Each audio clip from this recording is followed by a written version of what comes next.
Greetings, ladies and gentlemen. Welcome to our continuing study of the book of Revelation.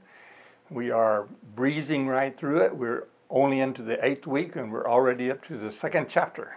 So at this rate, with only 22 chapters, we will almost be finished, or not. We want to continue with our theme song this morning, another song suggested by Doug McDaniel.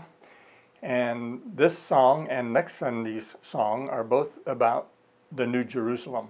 So we probably should be waiting until we get to chapter 20 and 22 before we use these, but I think by the time we get there, we will probably have forgotten these and we can use them again if we choose to. Anyway, enjoy the song. We'll be right back. So we are in the 8th verse of the 2nd chapter of Revelation. The verse says, "Write this to the angel of the church in Smyrna. These are the words of the first and the last, the one who was," or some translations say, "the one who became dead and came to life." Last week we saw the first half of the video about the city of Smyrna. And as promised, we're going to finish that video at this time, and then we will come back into our text. If you missed the video last week, you can catch that on either our church website or on my channel, my subscription in YouTube. So I would encourage you to go back and see that if you haven't. It's very, very interesting and really good information. It really helps us unpack the text as we go through these very rich letters of Jesus to the churches in Smyrna. So we'll be back at the end of the video and look into the text a little deeper. Underneath the plateau of the excavations here in the city of Smyrna are these caverns and arches and rooms, which are all a part of the ongoing excavation of this ancient city. In fact, you may hear some clanging and banging in the background as the work proceeds.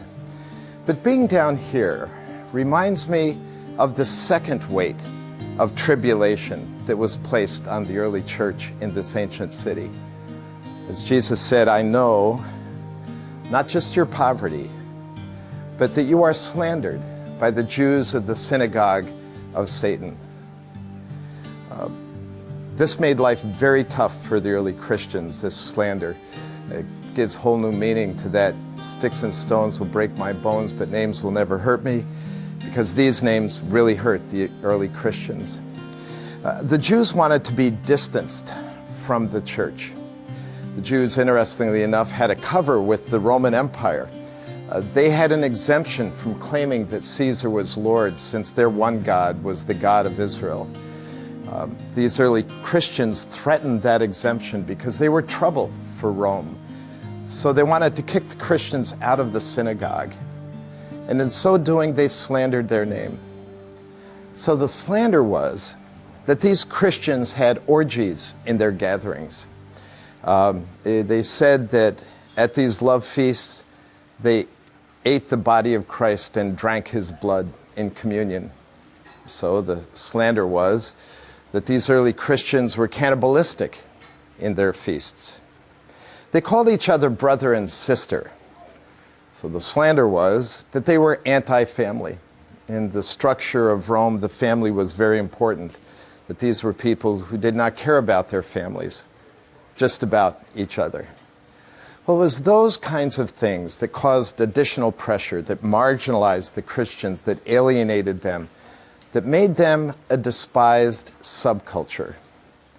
And so Jesus says, "I'm well aware of your tribulation and the great weight of the slander that is thrown against you." So Jesus writes to these suffering followers of him at Smyrna that he knows the weights of their tribulation, that he knows the weight of their poverty, the weight of the slander hurled against them. And then he announces that there is a third weight yet to come. He tells them that their faith will be tested because they will be thrown into prison, and some of them would die for his name's sake. It wasn't good news. I mean, there were no like executive prisons or nice places where they locked up Christians.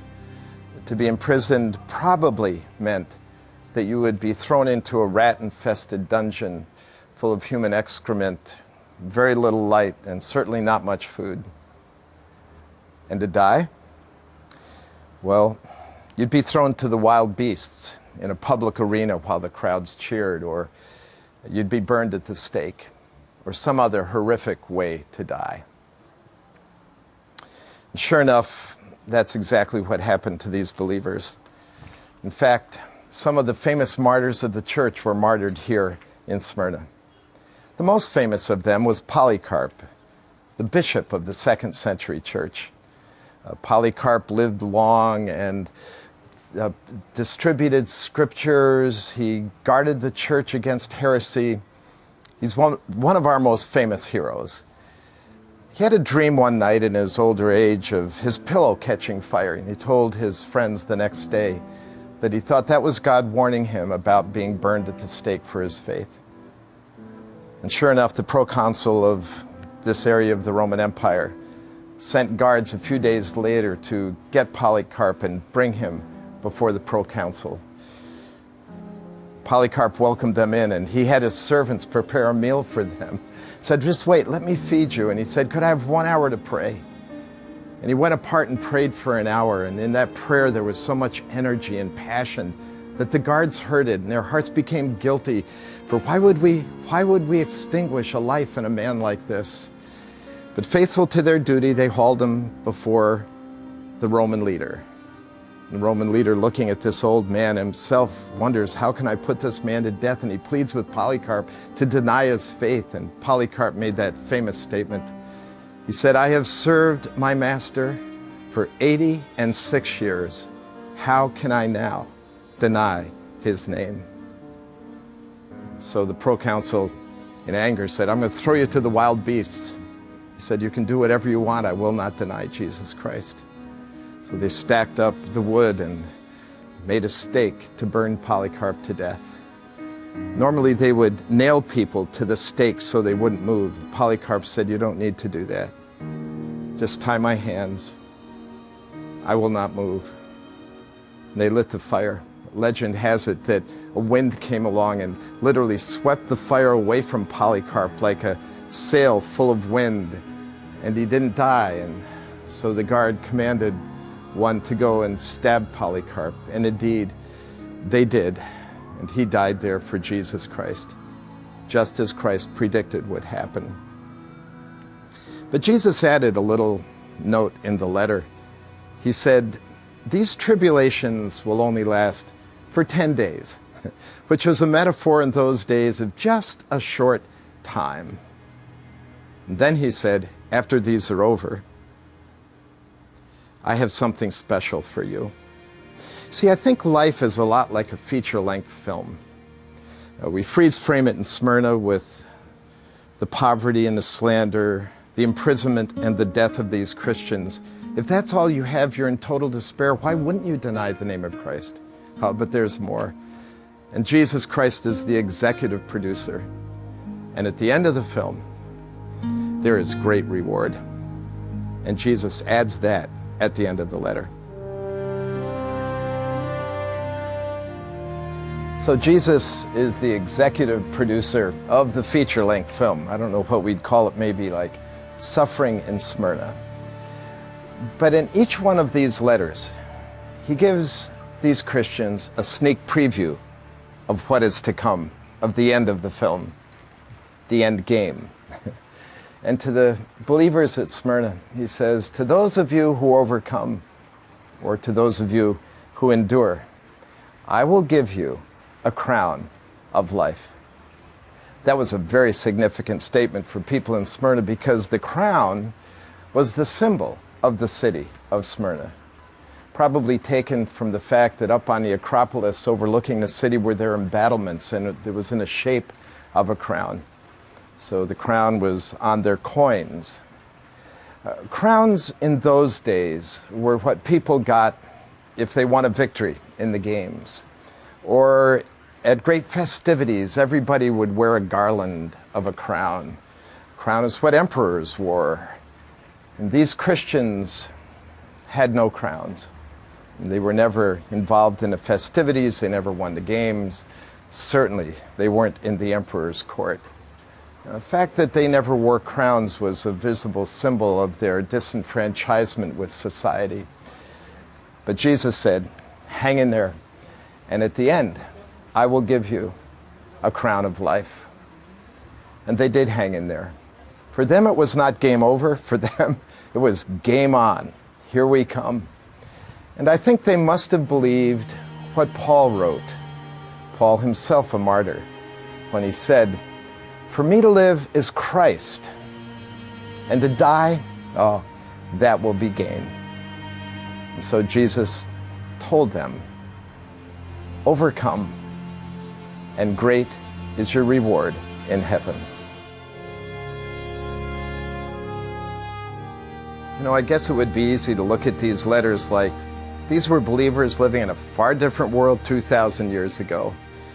But one thing that strikes me as I study these letters is how relevant they are to us today. Take, for instance, the church at Ephesus. They stood tall. They did not compromise in the midst of all of that pressure. And they had a great church. But the problem was they did all the church things and functioned in church world for all the wrong reasons. It wasn't because they loved Jesus Christ and that this was their opportunity to worship Christ in their work, and that the love of Christ motivated them to do this. You know, how easy it is for us to get caught up in that, like I'm a deacon, I'm an elder, I sing in a worship team, I do the drama, I welcome people, I do small groups, it's just my obligation, it's my duty, I'm a Christian, these are the kind of things that I do. Well, if you read the letter to Ephesus, Jesus is not impressed with that. In fact, he says, I'll take the power of your church away if it's just duty and habit and project, and if your work for me is not an act of worship and a response of love. So we've got to go to school on that. Maybe the reason why so many of our churches seem to be so powerless is because we're doing church for all the wrong reasons. That could be. Or I think of the church at Smyrna and the pressure that they were under. I think of their impoverishment, for instance. You know, there are people today who decide they are not going to break their commitment to Jesus Christ and to his kind of integrity to keep their job. Because they don't cheat on contracts, because they don't go to the strip clubs with their friends on trips, because they refuse to compromise their commitment to Jesus Christ. Sometimes they're demoted, sometimes they lose their job. It's easy for us to become alienated today for our stand for the cause of Christ in the marketplace, isn't it? It's a lot of pressure. But will you stand? I even think of the slander. Interestingly, our world, the Western world, is moving kind of into this neo-paganism, very similar to the world in which these early Christians lived, where our claim for Christ, that he is the only way, our stand for life, our stand for human sexuality, has pushed us to the margins. And we're often called names and despised and rejected because of that. Christians at Smyrna took their stand because they knew great was their reward in heaven. I think even of Christians all over the world today who are imprisoned for Jesus Christ. We've kind of gotten a hall pass on that kind of thing in the West, but there are literally tens of thousands of Christians right now, as you and I are watching this, who are suffering imprisonment for Christ, and many who are paying the price of martyrdom. So this is not old school stuff. This is extremely relevant. It's the same Jesus who lives today, lives in our hearts, lives in our midst, that would write letters exactly like this to us. We'll all have to answer the question personally. Are we willing to stand, knowing that great is our reward in heaven? So the text says in verse 8, write this to the angel of the church in Smyrna. These are the words of the first and the last, the one who was and who was dead and came to life. Smyrna, as you saw in the video, is present-day Izmir in Turkey, Southeast Asia. It's located about 35 miles north of Ephesus on a gulf which reaches some 30 miles inland. It was founded about 1000 BC by colonists from Lisbon. Lisbon is a Greek island of about 600 square miles in the Aegean Sea. This original founding, if you're doing your math, is back about the time of David. It was captured by the Ionians. These are Greek residents of that area of Turkey, present-day Turkey. Captured in about 688 BC, made into a very rich and powerful city. It was destroyed then in 580 BC by the king of Lydia. It was not rebuilt until about 300 years later. After being rebuilt, it became a part of the vast Roman Empire in 133 BC when Alexander the Great came through and took over and added it to his victories and increased the size of the Greek domination of the Mediterranean world. It was noted for its great beauty, often called the perfect city, the glory of Asia, the first of all the cities in Asia, first in beauty, first in literature, first in loyalty to Rome. Once they became a part of the Roman Empire, they were very diligent, industrious in aligning themselves with that, and they were very anxious to seek the approval of the Greek government and the what would become later the Roman government. To those in the city, Jesus designates himself the first and the last. Smyrna, as you heard last week on the video, is the same name as the word myrrh. Myrrh was one of the three gifts that were brought to baby Jesus by the Magi. It was also used at his burial by Joseph of Arimathea. It is a sweet-smelling incense. And what I didn't know and just learned was that it actually, in biblical times, was not only used as a way of disguising bad odors, purifying the air, but it was actually used, in their opinion at least, to prevent the spread of contagious diseases. Isn't that interesting in this day of COVID? Jesus said he was dead and became alive again.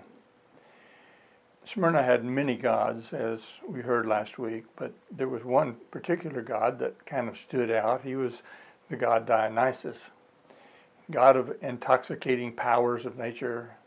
He exhibited abundantly in the vine, that is, in wine.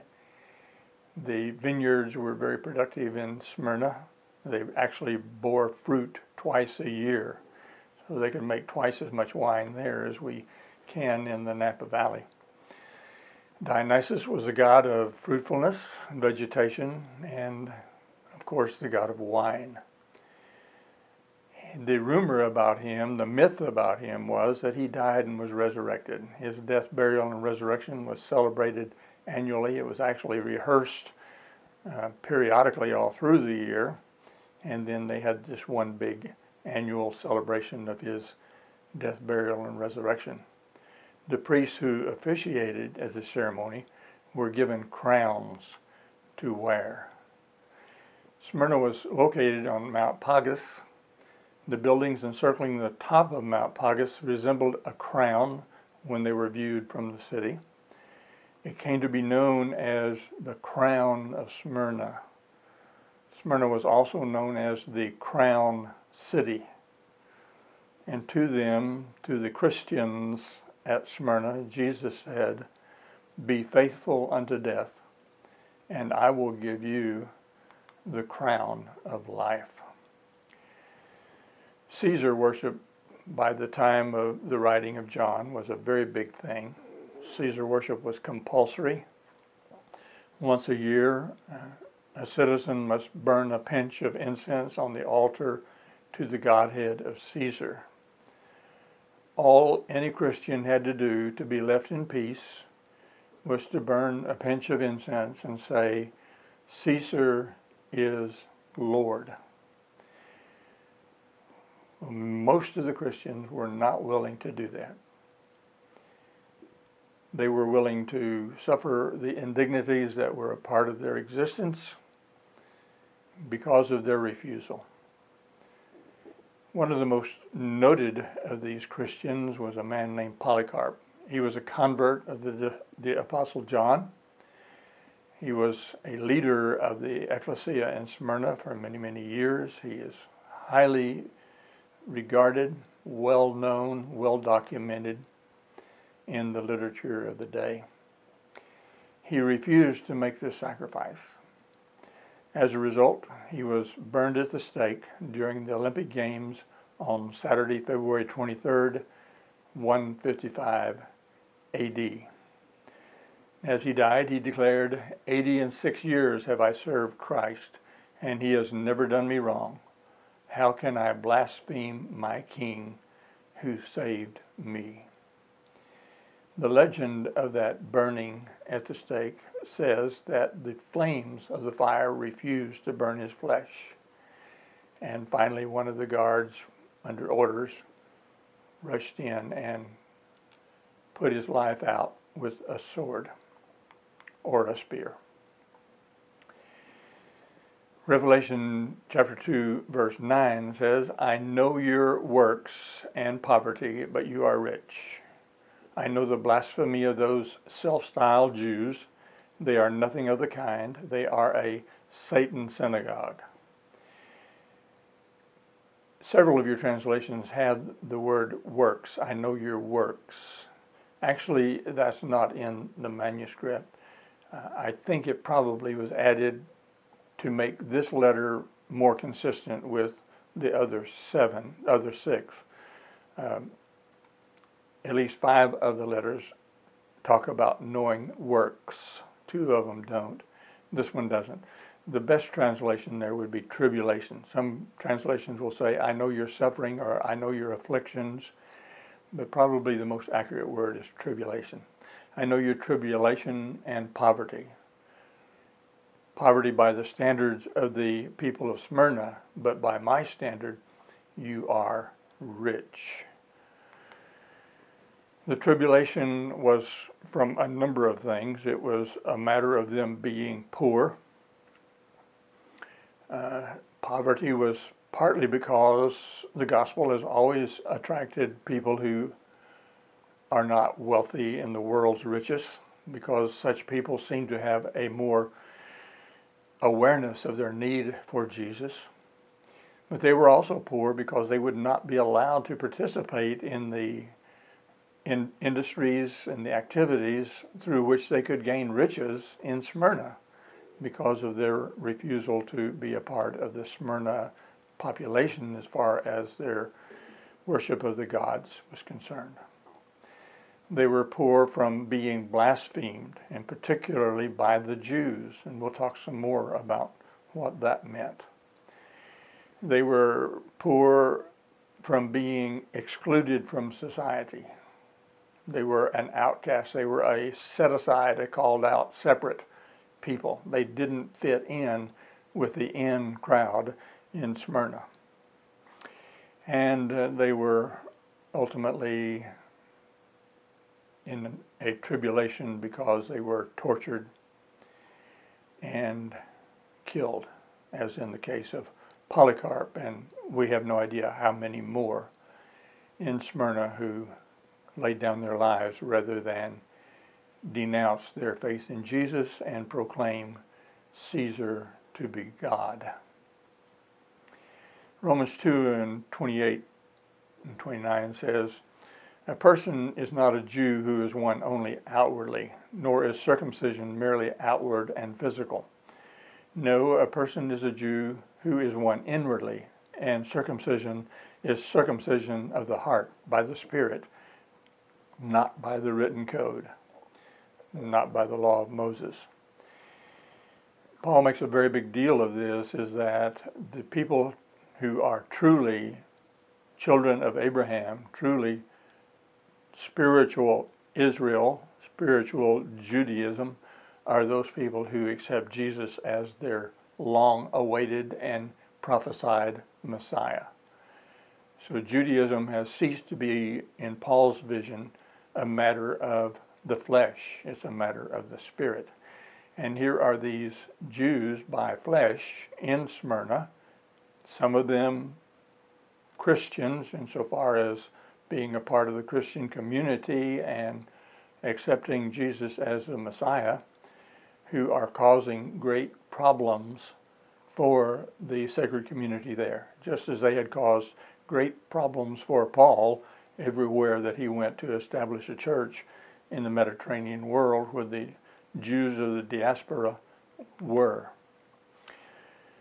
These Jews of the diaspora had managed to secure an exemption from Rome regarding Caesar worship. This had happened much earlier, and for whatever reason, Rome had decided it just simply wasn't worth the effort of having to kill all of the Jews because they wouldn't worship Caesar as God. And so he had actually given them, Rome had given them an exemption.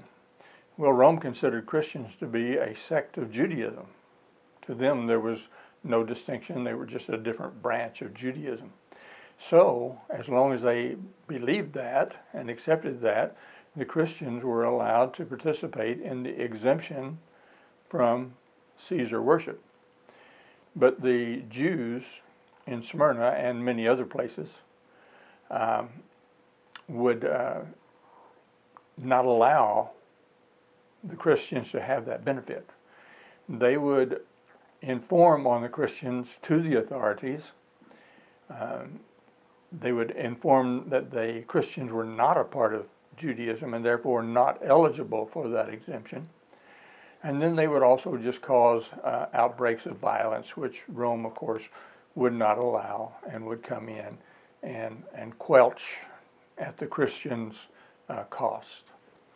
So these are some of the ways that these self-appointed Judaizers were causing Christians a great deal of misery and even resulting in their death in Smyrna and throughout the diaspora, throughout the Mediterranean world. Revelation 2:10 says, "Don't be afraid of what you're going to suffer. Look, the devil is going to throw some of you into prison so that you may be put to the test. You will have 10 days of affliction. Be faithful all the way to death, and I will give you the crown of life." I don't think we can make a great deal of the 10 days. I think it's simply a symbolic way of saying that it's a finite time, probably a short time, but it's not a matter of a calendar designation. The only other time that we really have much reference to a 10-day period is back in Daniel chapter 1. The king had ordered all of the special privileged youth to be given priorities as far as food and so forth. And they were going to be serving him, and he wanted them to be at the very top of their physical condition. And Daniel was a vegetarian. He spoke with the attendant who had been appointed by the chief of staff to look after Daniel, Shadrach, Meshach, and Abednego. And he said, "Please test us for 10 days on a diet of vegetables and water," Daniel said. "At the end of the 10 days, see how we look compared to the other men who are eating the king's food. Then make your decision in light of what you see." And of course, if you know the rest of that story, they were actually more healthy at the end of that period of testing than the other of the king's men were. I don't know that that's what John had in mind as he referred back to the 10 days, but that's the only other reference that I am aware of in Scripture. Verse 11 of chapter 2 says, "Let anyone who has an ear listen to what the Spirit is saying to the congregations. The second death will not harm the one who conquers." What in the world is the second death? I think we can all agree and understand that the first death is the death of the body. We are all destined to shuffle off this mortal coil. There is a 100% mortality rate among humans. The second death, it seems, is the death of separation, final separation from God. Concerning those who do not have to worry about the second death, Jesus says in John 11:25 to Martha, and this is on the occasion of the death of her brother Lazarus, I am the resurrection and the life. Anyone who believes in me will live even after dying. For such a person who believes in Jesus and all that believing implies has no worry about this second death. Elcott's commentary says the death of the spirit, or the second death, is the decay or paralysis of the powers by which such a knowledge was possible, and the experience of the awfulness of a life which is without God. So the ability, he is saying, of a person to change, to repent, is gone, because there is a decay or a paralysis of the very ability, the power, by which one can even have the knowledge to make such a repentance or such a change. The awfulness of it, however it is described by metaphor, is ultimately separation from God. You know, we live in a world in which there is at least an innate moral compass. Imagine living in a world where the very idea of morality did not exist, where we had no constraint against killing, stealing, lying, robbing. Yes, I know many people do those things, but the vast majority of people do not. But imagine a world in which none of that existed, which there was no moral code. How would you like to live in that kind of a world? Do you think you could even amass enough ammunition and alarms and fences and barriers to exist in such a world as that? I think there may be some isolated places where that's the case. And in those situations, we see what it would be like to live in a totally godless society. Whatever the second death brings, a part of that has to be that there is absolutely no restraint against evil. We're told without any question as to what that second death truly is. John tells us in the 20th chapter of Revelation, in verse 14, he says, "Then death and Hades were cast into the lake of fire. This is the second death." When death and Hades, when those who are separated from the love and the reach of God are finally cast into that metaphorical lake of fire, then those people will experience the second death of Revelation. For them, there will be no other hope, no other opportunity for change, only an endless existence without God in their lives. Well, this is going to bring us to the letter to Pergamum. And we will hear the reading of that, and then I will be back for a closing comment. This is what you must write to the angel of the church in Pergamum. I am the one who has the sharp double-edged sword. Listen to what I say. I know that you live where Satan has his throne, but you have kept true to my name. Right there where Satan lives, my faithful witness Antipas was taken from you and put to death. Even then, you did not give up your faith in me. I do have a few things against you. Some of you are following the teaching of Balaam. Long ago, he told Balak to teach the people of Israel to eat food that had been offered to idols and to be immoral.